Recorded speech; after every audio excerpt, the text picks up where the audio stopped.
ভগবান শ্রীকৃষ্ণের অমৃত বাণী। ভগবদ্গীতা কেবল একটি ধর্মগ্রন্থ নয়, এটি জীবনের দিশারি। আজ আমরা জানব গীতা থেকে 5টি মহান শিক্ষা, যা আমাদের প্রতিদিন মনে রাখা উচিত। 1. কর্তব্য পালন করো, ফলের চিন্তা নয়। কৃষ্ণ বলেছেন, কর্মণ্য বোধিকারস্তে মা ফলেষু কদাচন, অর্থাৎ শুধু কর্তব্য করো, ফলের জন্য দুশ্চিন্তা করো না। 2. আত্মসংযমই আসল শক্তি। গীতায় বলা হয়েছে, ইন্দ্রিয়কে জয় করতে পারলে মানুষ আসল বিজয়ী হয়। নিজেকে নিয়ন্ত্রণ করতে পারাই সর্বোচ্চ জ্ঞান।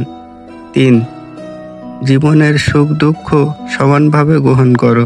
কৃষ্ণ বলেছেন, সুখ দুঃখ, লাভ ক্ষতি, জয় পরাজয় সবকেই সমভাবে নিতে হবে। এটাই জীবনে শান্তির পথ। 4. আত্মা অমর। গীতা শেখায়, দেহ নশ্বর, কিন্তু আত্মা কখনো মরে না।